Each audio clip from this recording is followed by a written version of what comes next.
Continuing from last week's video, we will share with you what this legendary fund manager is buying. Spoiler alert, these are 3 tech stocks that Mr. Tan Teng Boo from iCapital is currently purchasing. Yeah. Now, you can actually watch their research and their sharings. The 3 companies are number 1, Unisem, and number 2 will be Kellington Group, and then number 3 there will be other names also that is not inside their briefing. But if you want to know a little bit more about Unisem and KGB, you can just head over to the YouTube channel to watch. And you know, we have been big fans of KGB. Most people don't think that they are related to semiconductors because they are considered a construction EPCC company, when really they are that, but heavily linked to the semiconductor industry. Exactly. So fabs and things like that. Yeah. So if you actually read iCapital's latest quarterlies, you will discover there is some different names in their list if you have been tracking them for many years. So since we are big fans of iCapital, we also have been seeing what are the changes. So the first 6 companies that they just recently bought was Coraza, Dufu, Edeltech, Notion VTech, CPE, and also Me Technovation. And if you notice over here, Edeltech is actually quite a big amount of money that he poured in. So right now he spent about, I believe, around like 15 to 16 million into this position alone. Mind you, this 15 million to 16 million, right, is one of, I believe, is one of his like high conviction stock. Because even though it's just 3% of the portfolio. Correct. Right? So if you see throughout his portfolio holdings, right, yes, there is some like maybe 20 million, 30 million, but above 10 million is actually quite significant already, if let's say he's buying that much. So maybe he found something interesting about Edeltech. And then another one, which is Me Technovation. So this one also he bought around like 10 million-ish. It's also another company that probably he find interesting. And these are the returns so far, year to date lah, because we don't know exactly when did he buy the companies. But so far, it has been doing pretty decent. Edeltech right now looks like it's down, but they actually bought their private placement.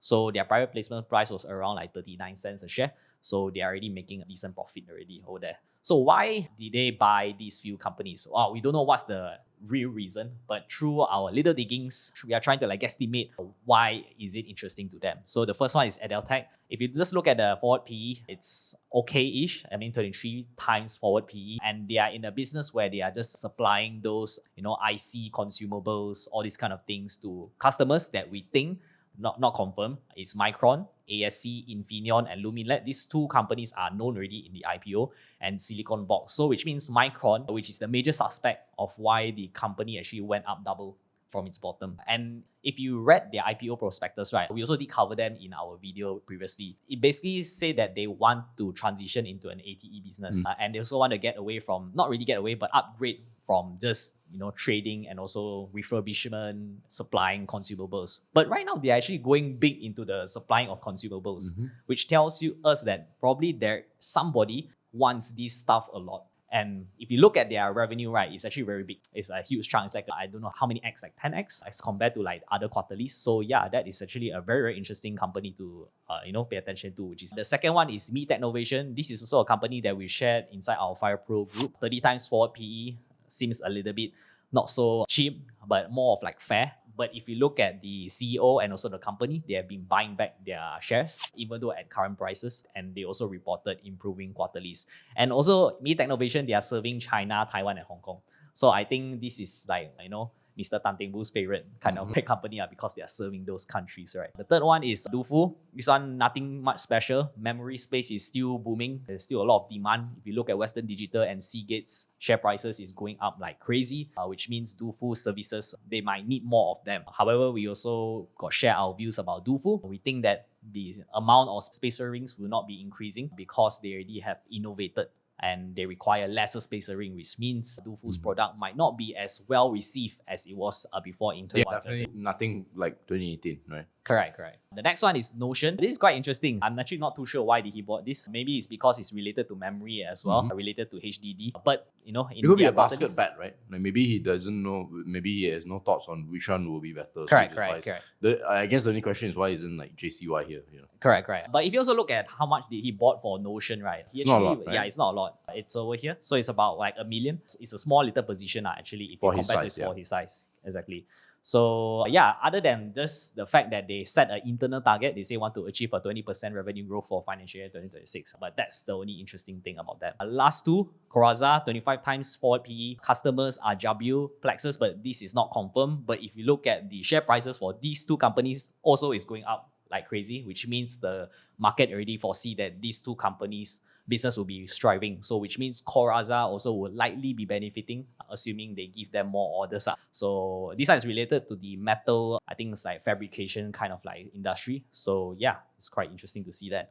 And last but not least, this is his smallest, one of the smallest positions, CPE. They also did mention that 2026, 2027 will be improving because there is a new upcycle in terms of semiconductor capital investment. Yeah, so with the exception of the company with 3% allocation, what this tells me about Mr. Tan is that he's actually looking at them. He's looking to see whether it's worth adding a position. Because even though, yes, money is like his fund is very big, but in the grand scheme of things, the amount he put in is not really going to move the needle, even if it doubles, triples, quadruples, right? So he's looking to see, okay, could I find the next intern, right? But he buys first so that he can attend the AGM, he can meet management, and then add more as it goes. So that I think is where he's at right now. Yep, exactly. So don't be surprised that in the next annual report or whenever he reports his holding, he might have exited, right?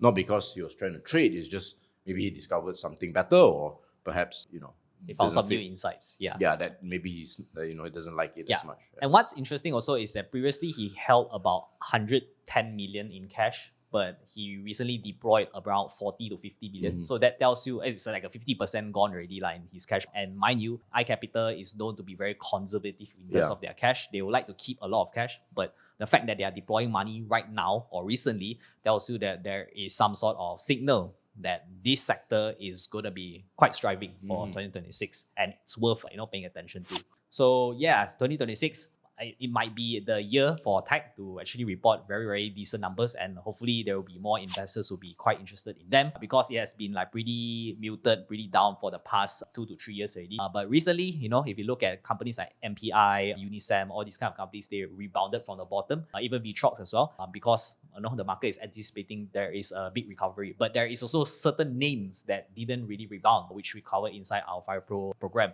So if you want to know what the names over there, it is there. So make sure to join it to find out. The second one is Malaysia is always a laggard. I think this is the same for the memory players. So most things are. Correct. So what's interesting was that when OpenAI came out, the first few companies that did well was NVIDIA, which is the GPU.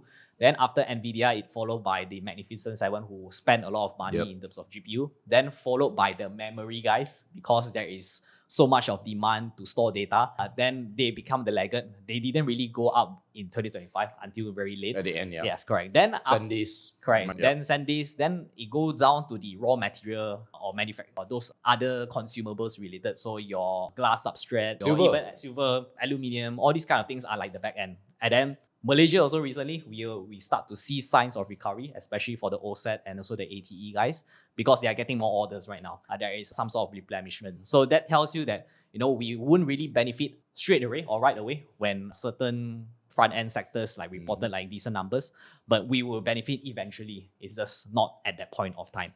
So 2026 will be the year that most likely they will be doing pretty decent. We are at the back-end chain over here. All right.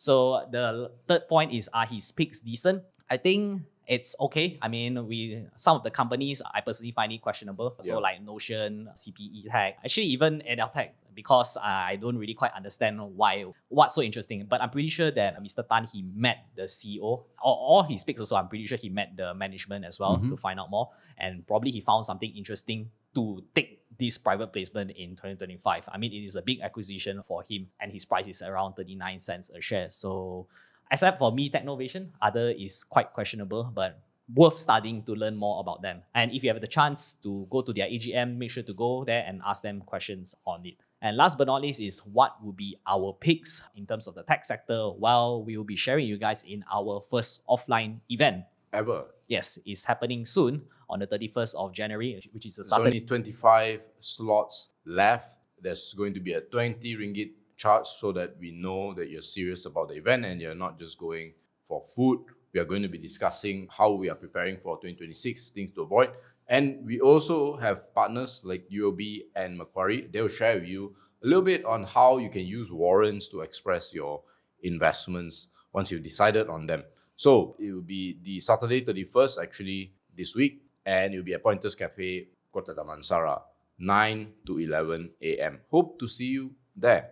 Now, of course, we also are going to talk a lot about FIRL Pro, which is our flagship program to help people shortcut their research journey, help them find info faster, insights faster, so that they can make fewer mistakes in the stock market and hopefully make juicy gains as well. So some of the companies inside FIRL Pro would be, we mentioned Kellington, so we've been covering Kellington for coming up to 3 years now. Futu for global companies, and Valesto for the boring portfolio, right, where we are more dividend focused. So a lot of the write-ups of these companies are actually inside FIRL Pro. If you want to get a sense of what these write-ups look like, check out our free sample and comment in the comment section and description. I'll see you hopefully at Pointers Cafe, but if not, I'll see you in the next video. Bye-bye.